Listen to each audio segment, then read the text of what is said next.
sesajen sampun cumawis para leluhur tampa sih panuwunmu. Malam itu, tanpa cinta, tanpa rasa, kami semua menjalani ritual tukar pasangan seperti yang diperintahkan. Tapi, ada sesuatu yang aneh. Saat bersama Tono, aku seperti kehilangan kendali, seperti ada roh yang merasukiku. Sebelum lanjut ke ceritanya, Assalamualaikum warahmatullahi wabarakatuh. Selamat datang kembali di Cerita Misteri. Di edisi kali menceritakan pasangan suami istri yang melakukan ritual aneh. Buat yang baru menemukan channel ini, jangan lupa like, komen, dan subscribe agar channel ini dapat berkembang dan menyuguhkan cerita-cerita yang lebih seru dan mencekam. Selamat mendengarkan kisahnya. Janji, di tengah malam. Namaku Marni. Usia kami tak muda lagi. Aku 38 tahun. Dan suamiku, Darto, sudah ke-43. Kami tinggal di sebuah rumah kecil di pinggiran Blitar. Hidup kami serba kekurangan. Usaha warung kelontong, kami bangkrut. Tanah warisan sudah tergadai. Anakku bahkan putus sekolah karena kami tak mampu bayar SPP. Dar, kita harus lakukan sesuatu, ucapku pada suatu malam yang sunyi. Darto menatap kosong ke arah langit-langit rumah. Rokok murahan di jari-jarinya hampir habis. Aku sudah coba semuanya, Mar. Tak ada yang berhasil. Aku ragu. Tapi kemudian, ku ambil secarik kertas dari bawah tikar. Sebuah alamat. Gunung Kawi. Kita pergi ke sana. Katanya, ada jalan lain untuk dapat kekayaan. Kami tiba di Gunung Kawi di malam Jumat Kliwon. Kabut menyelimuti jalan setapak menuju tempat ritual. Di sana, seorang pria tua dengan sorban hitam dan mata tajam menunggu kami. Namaku Mbah Semar.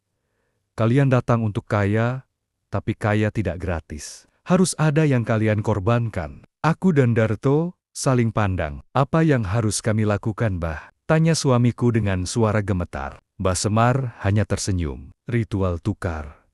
Kalian akan bertukar pasangan dengan dua orang lain selama 3 malam. Setelah itu, kekayaan akan datang. Jika kalian sanggup menjalaninya tanpa melanggar aturan. Kami tinggal di pondok ritual yang telah disiapkan. Di sana, sudah ada pasangan lain.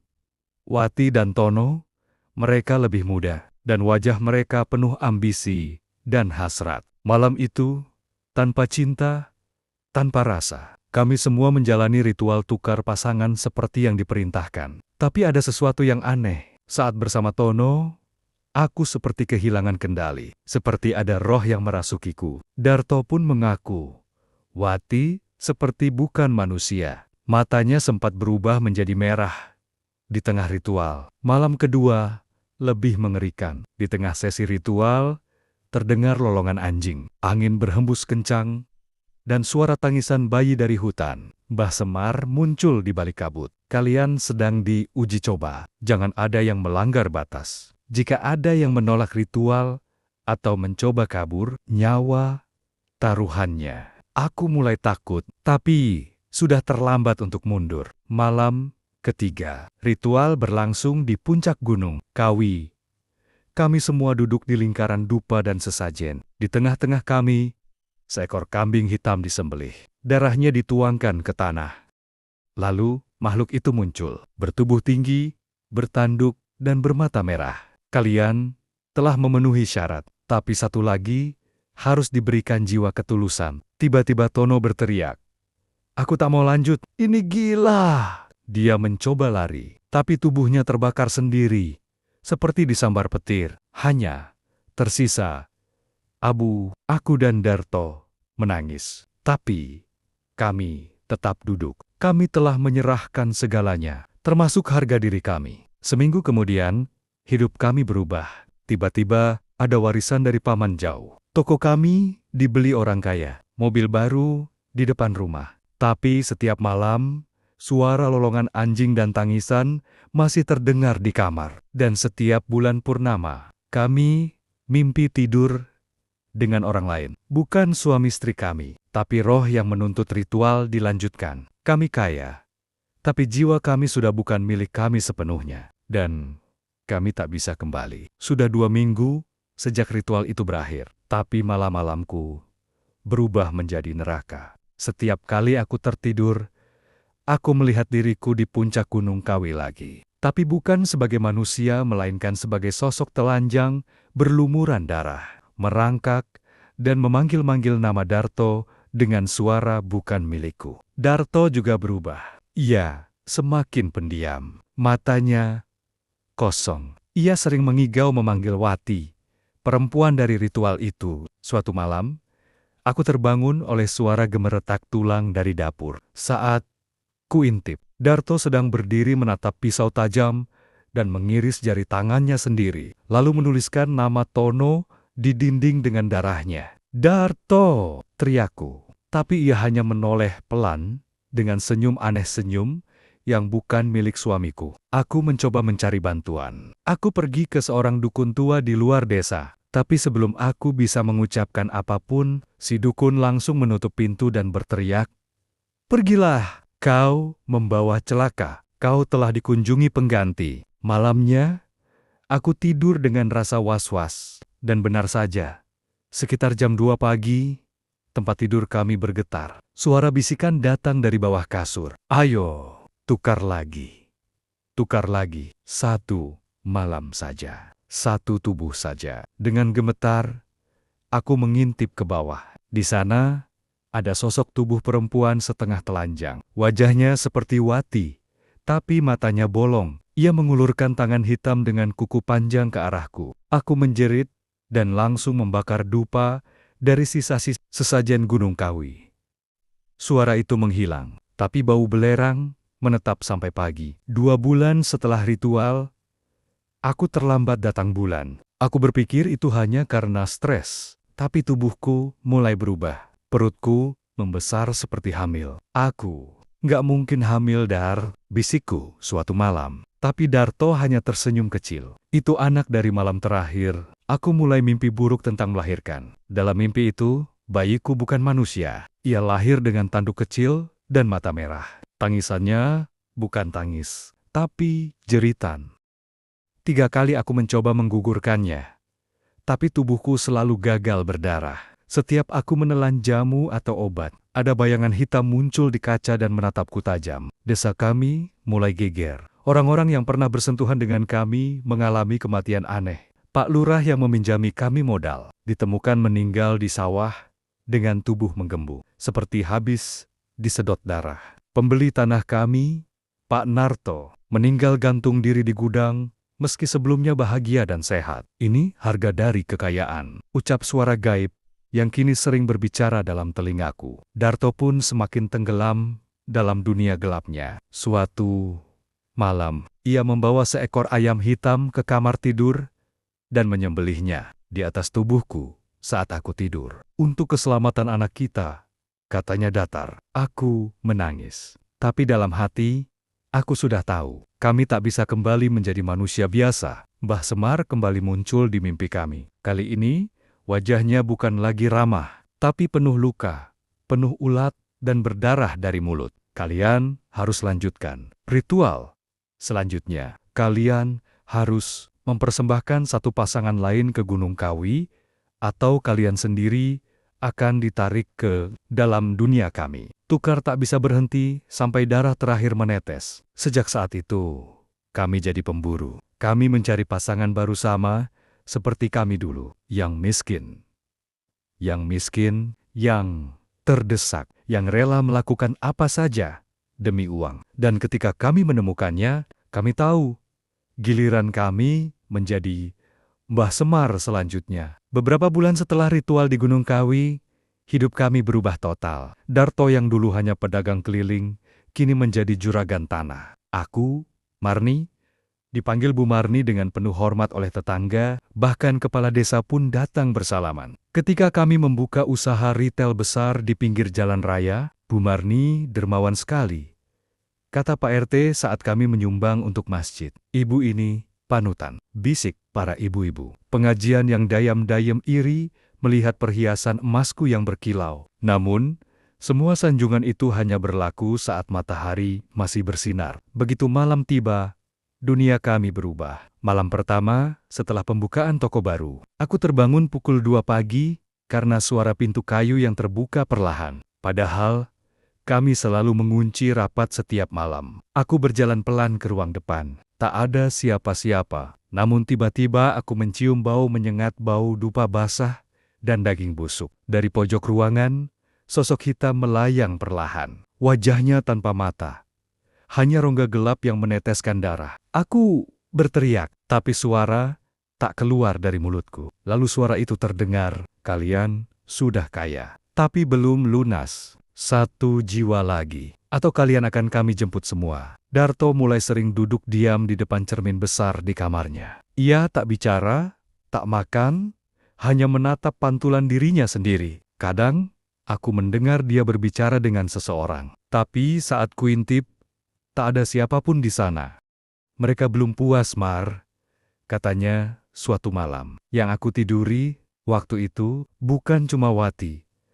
Ada yang masuk ke tubuhnya. Dan sekarang masuk ke aku. Cermin di kamar kami mulai retak. Setiap malam, bayangan di dalamnya bergerak lebih dulu daripada tubuh asli kami. Kadang, aku melihat Darto di cermin sedang tersenyum. Padahal, ia sedang tidur membelakangiku. Orang-orang makin hormat pada kami. Tapi rumah kami kini sepi. Tak ada yang mau bertamu malam-malam. Tukang ojek menolak antar tamu ke rumahku setelah maghrib. "Rumah Bu Marni angker sekarang," bisik tetangga. Malam-malam, terdengar suara wanita menangis dari dalam pagar. Ada suara bayi. Tapi Marni belum punya anak. Kami mencoba menyewa ustaz untuk membacakan doa dan ayat suci. Tapi begitu ia duduk dan membuka Al-Quran, lampu padam sendiri. Dan ketika ia membaca ayat kursi, ia tiba-tiba muntah darah. Ada yang menolak dibacakan. Mereka sudah menempati rumah ini.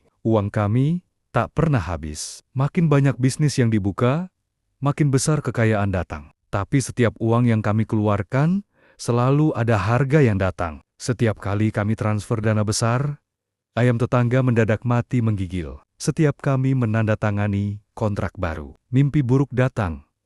Kami berdua diseret ke kuburan oleh tangan-tangan hitam. Dan setiap malam Jumat, suara tawa Wati terdengar dari loteng rumah. Padahal loteng itu sudah kami segel. Suatu malam, aku mendapati Darto duduk di ruang tamu, menangis pelan. "Mar, kita sudah terlalu dalam. Kalau kita berhenti, mereka akan ambil kita. Tapi kalau kita lanjut, akan selalu ada jiwa yang dikorbankan." Malam itu, bau anyir darah menguar lagi dari kamar mandi. Darto duduk di ruang tengah sambil membakar dupa dari bungkusan lama yang ia bawa dari Gunung Kawi. Aku hanya berdiri di pintu, memandangi sosok suamiku yang kini lebih sering tersenyum dalam gelap daripada saat siang. "Sudah saatnya, Mar," katanya lirih. "Jika kita tak kasih tumbal, mereka akan ambil kita, atau anak yang sedang tumbuh dalam perutmu itu." Aku memegangi perutku yang mulai menonjol. Bayi ini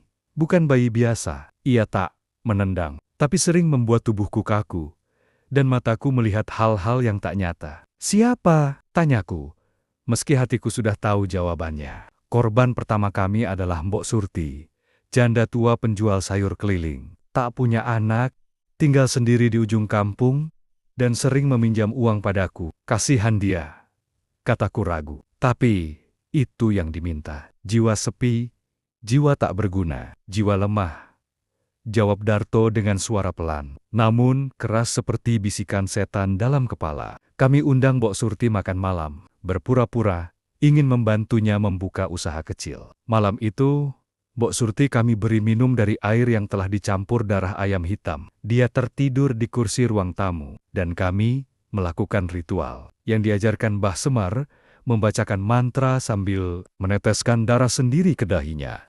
Jam 3 pagi, Mbok Surti tewas dalam tidur.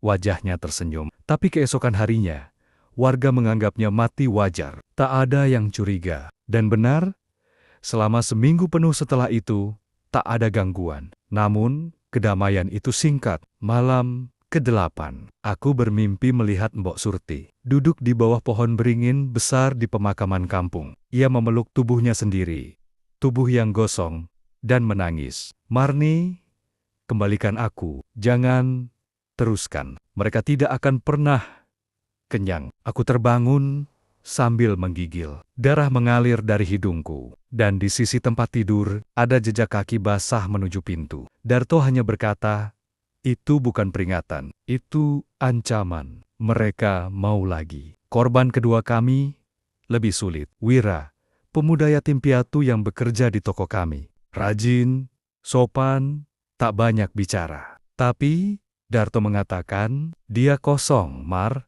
Jiwanya bersih. Itu yang paling mereka sukai. Aku menolak. Tapi keesokan malamnya, perutku terasa seperti ditusuk dari dalam. Aku pingsan. Dan saat terbangun, aku melihat Darto sedang meneteskan darah Wira ke altar di kamar belakang. Wira sudah terbujur di lantai. Tubuhnya membeku dalam posisi seperti sujud. "Aku tak bunuh dia," kata Darto tenang. "Dia datang sendiri. Dia siap. Mereka sudah bisiki dia lebih dulu. 2 kematian dalam 2 bulan. Orang mulai bertanya-tanya, kenapa semua yang dekat sama Bu Marni tiba-tiba meninggal? Ada yang lihat Darto tengah malam bawa bungkusan ke kuburan. Aku dengar suara orang menangis dari dalam toko. Desa mulai gelisah. Tapi mereka masih takut padaku karena kekayaan dan pengaruh kami. Tapi aku tahu waktunya hampir tiba. Mereka akan tahu. Dan kami butuh satu tumbal besar untuk mengunci kontrak ini selamanya." Mbah Semar muncul lagi dalam cermin. Tumbal besar, darah muda, perempuan perawan, maka gangguan akan berhenti. Anak iblis dalam kandungan akan lahir sempurna. Jika gagal, kalian akan dikubur hidap-hidap di tanah Gunung Kawi. Namanya Sari. Usia 16 tahun. Anak yatim. Polos.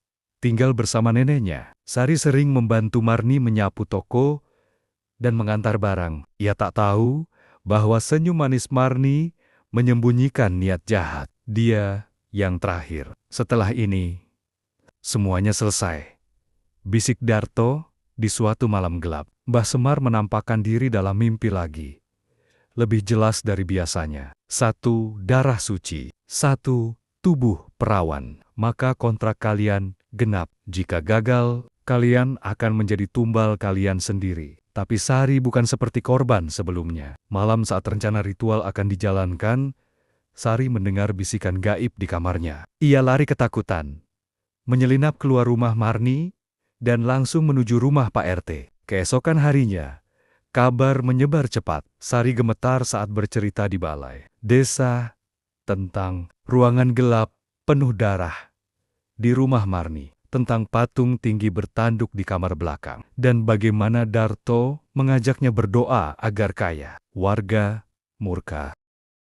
Malam itu juga, lebih dari 50 orang warga membawa obor dan parang. Mengepung rumah megah Darto dan Marni, suara teriakan terdengar. "Kalian, pesugihan, sudah banyak korban kalian ambil. Keluar, atau kami bakar rumah ini." Marni gemetar, berdiri di depan pintu bersama Darto yang wajahnya sudah seperti orang gila. Matanya merah, tubuhnya kurus, tapi suaranya berat, seperti bukan miliknya sendiri. "Kami diberi ini oleh mereka, kalian semua hanya iri." "Jiung, Dar," aku berteriak.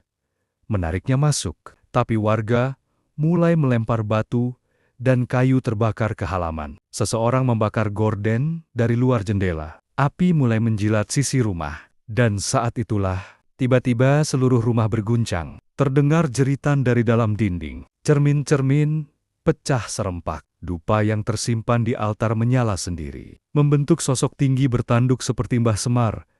Tapi matanya bercahaya hitam. "Kalian gagal. Tumbal tak genap. Kontrak diputus." Jiwa kembali ke pemiliknya. Warga akhirnya menjebol pintu rumah yang mulai dilalap api. Tapi ketika mereka masuk, rumah itu kosong. Tak ada Marni, tak ada Darto. Yang mereka temukan hanyalah bekas darah mengering membentuk segitiga di lantai. Sebuah patung batu yang tak pernah ada. Sebelumnya berbentuk perempuan hamil dengan wajah Marni dan suara tangis bayi yang berasal dari dalam dinding. Tapi saat dibongkar, tidak ada apapun. Keesokan paginya, warga sepakat rumah itu dikosongkan.